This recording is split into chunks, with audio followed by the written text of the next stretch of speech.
Well, welcome everyone.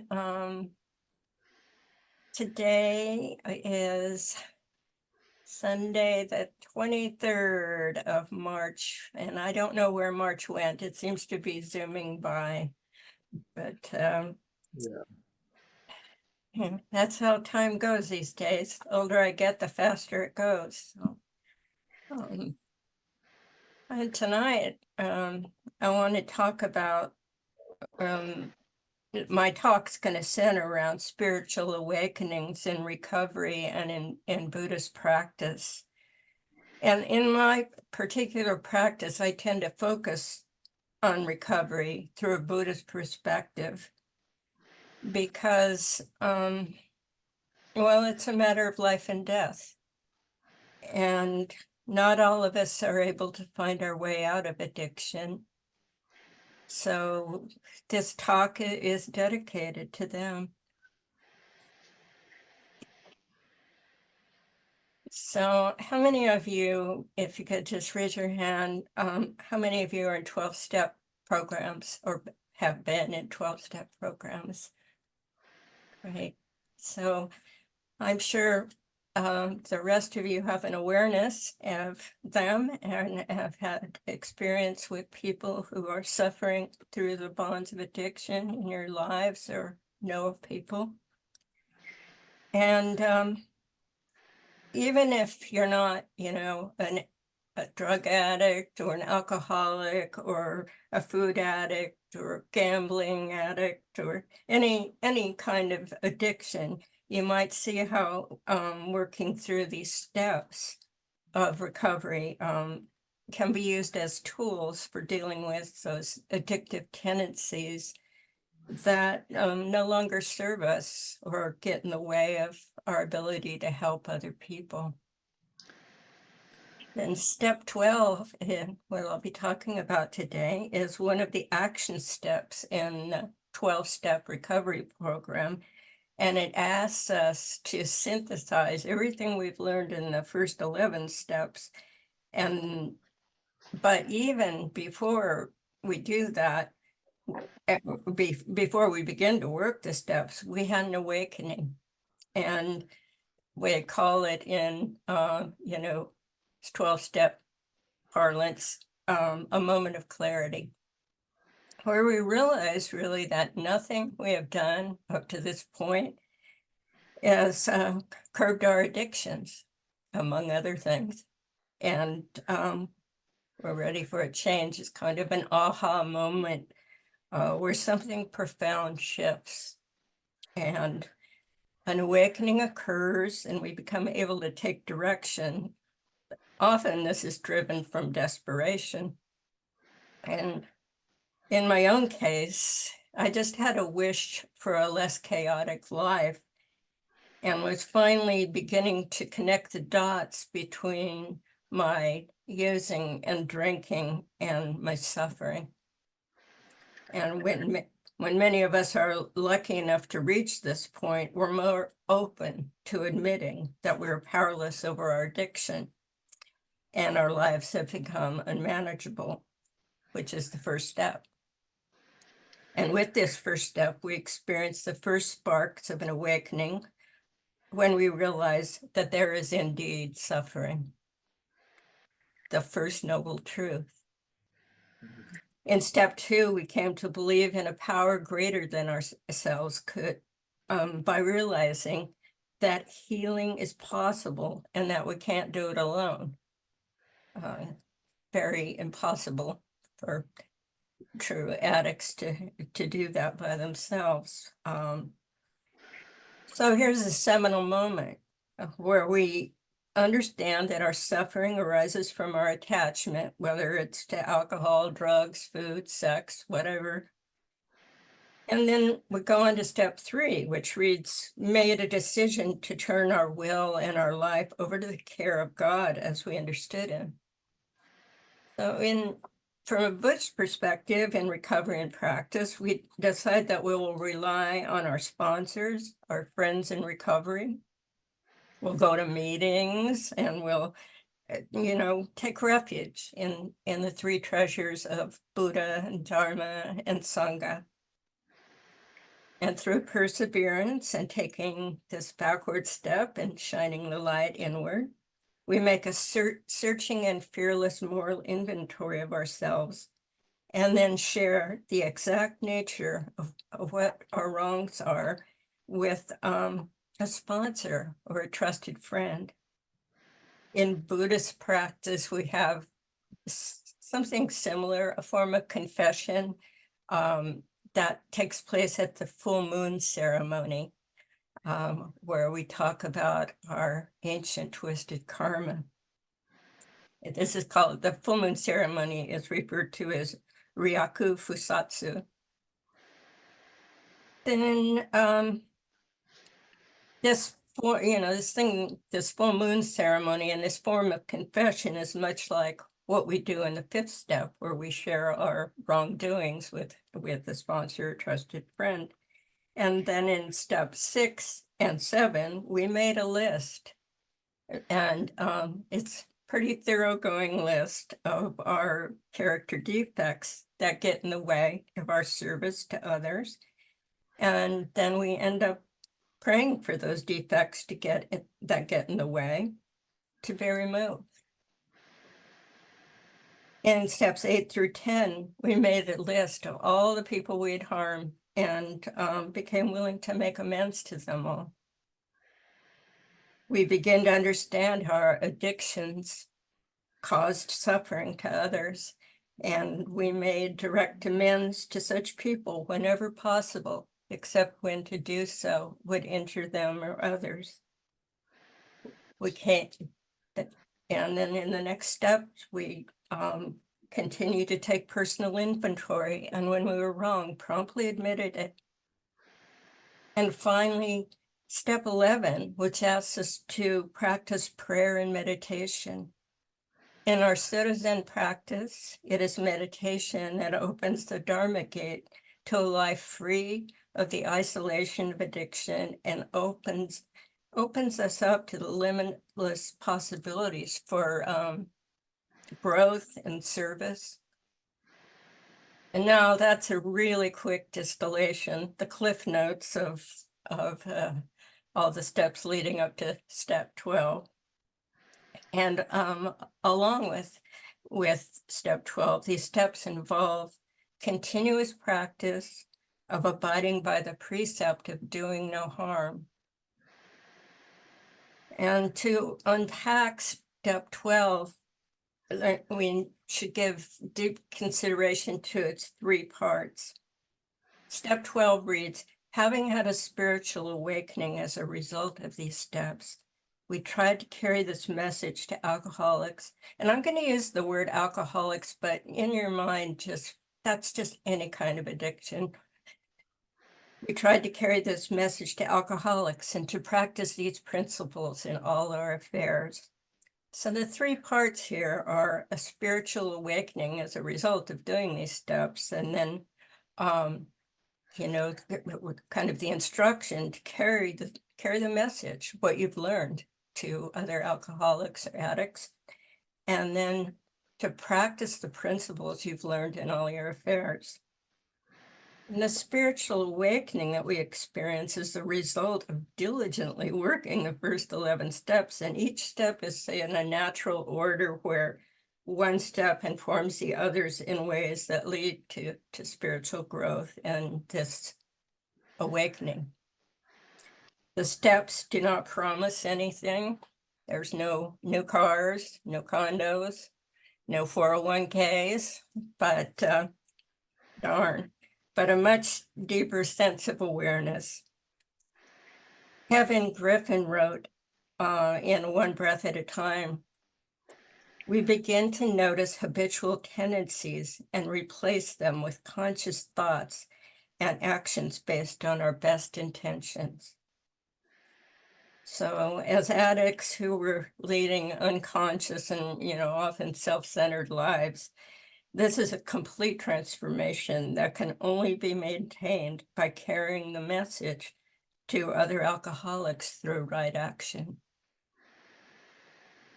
There is a book used in 12-step programs, 12 Steps and 12 Traditions.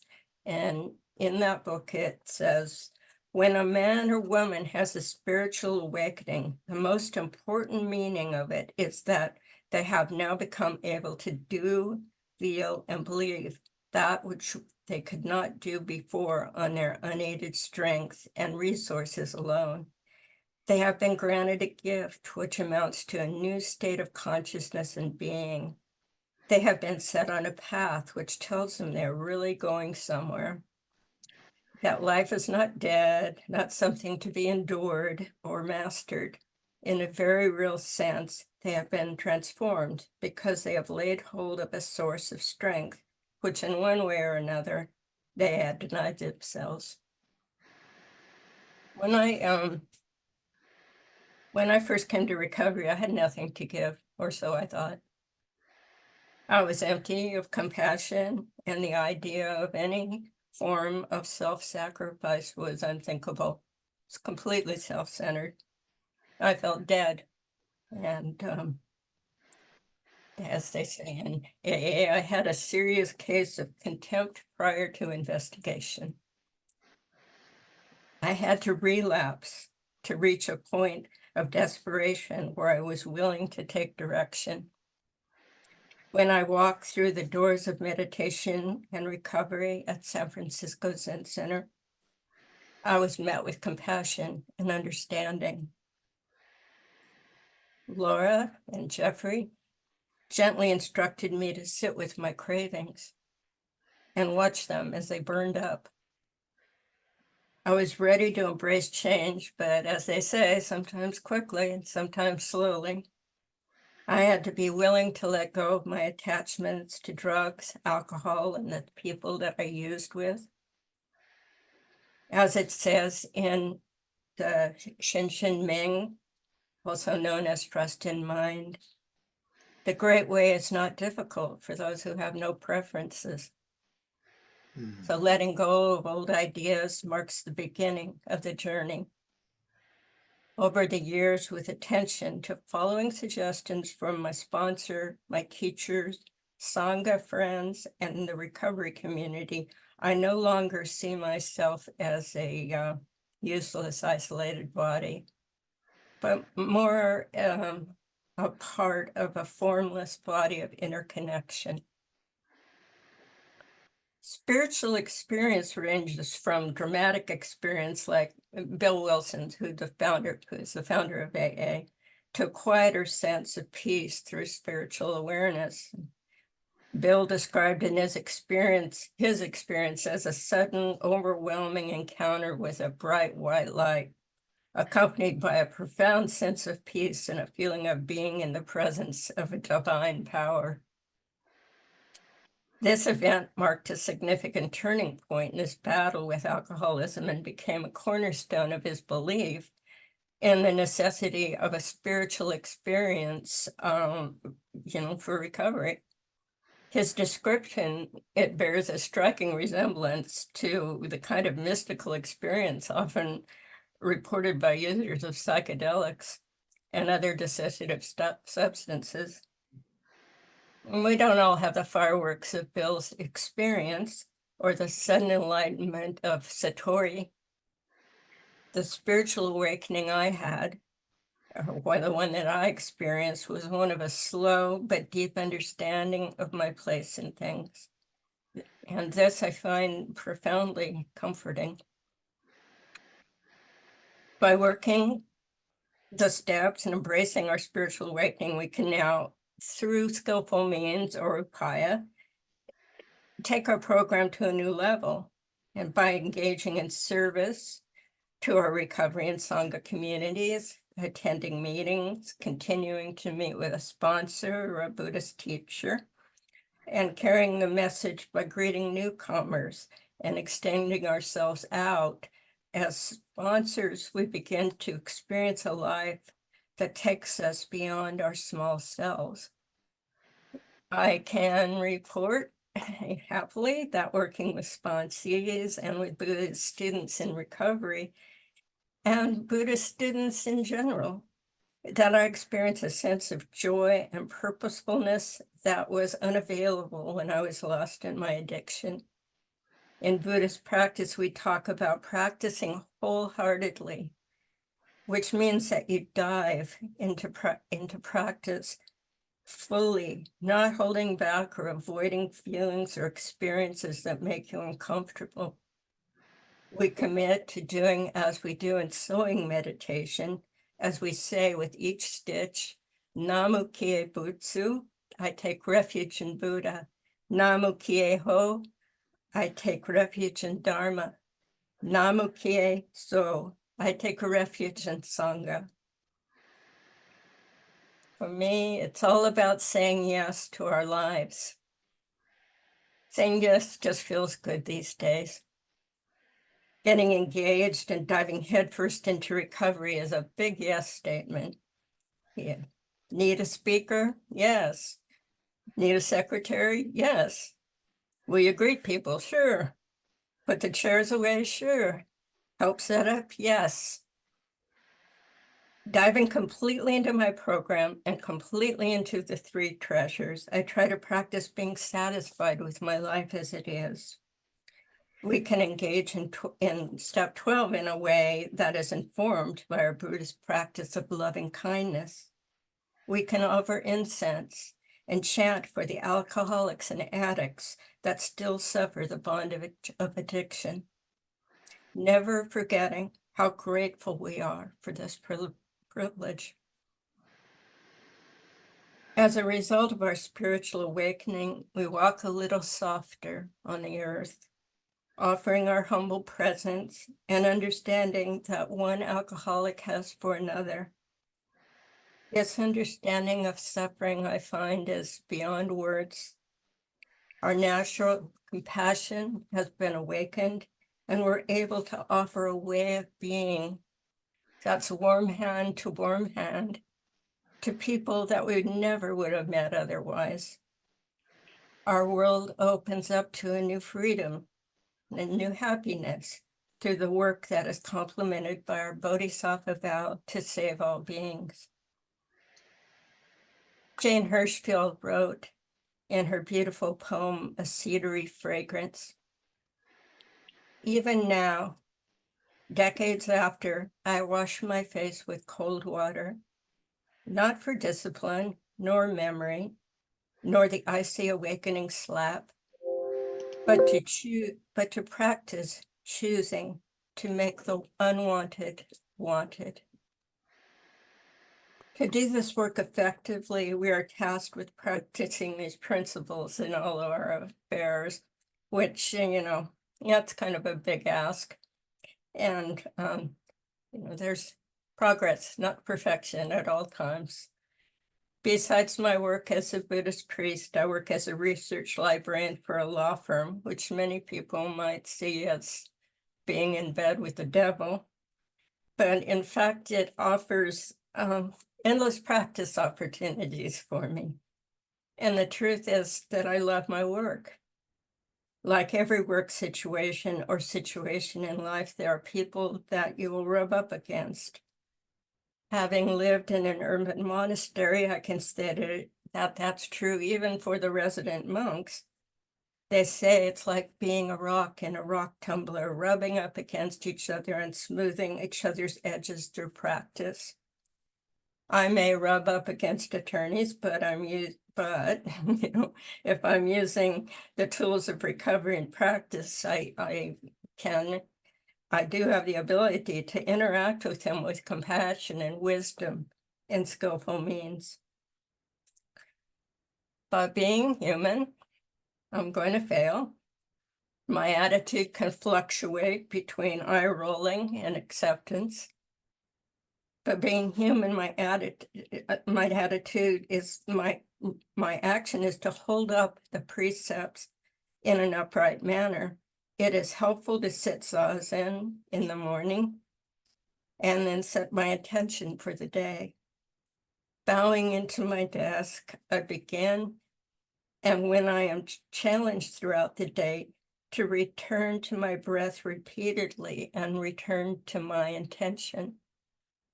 As with all the steps, this requires continuous practice of honesty, openness, and willingness Much like our bodhisattva vows, this may at times seem like an impossible task, which it is, but we can always come back to the breath like we do in Zazen when we find ourselves, drifting off into forgetfulness, and we can come back and we can begin again. And that 12th step is not the end. It's the beginning of a complete transformation of self. In transforming ourselves, we transform each other. In continuing our journey, we always have room for growth, for understanding the suffering of others, and for doing the next right thing. In recovery, you often hear, especially if you're trying to leave early, don't leave before the miracle. And I believe that miracle that they are talking about is realizing that everyday mind is the way, learning to be with what is. Dogen said that enlightenment is intimacy with all things. Think about your own journey and how it's brought you to this place of self-reflection and how you can use what you've learned along the way that will help others. Keep good friends in recovery, like all of us, and in Buddhist practice close, as we all need each other. Do you bring your fears and doubts to a sponsor or your Buddhist teacher? Do you raise your hand when asked? Do you meet the newcomer with a warm heart? There are endless possibilities for spiritual growth and endless opportunities to serve others. If you doubt the impact of your practice and your program on the world, it is helpful to consider the words of Ehe Dogen. He wrote, "Continuous practice is the circle of the way. This being so, continuous practice is unstained, not forced by you or others. The power of this continuous practice confirms you as well as others. It means your practice affects the entire earth, the entire sky, in 10 directions. Although not noticed by others or by you, it is so." I want to thank you for your attention and kindness today. We'll sit for a few minutes and then, Stephen, are you going to ring the bell?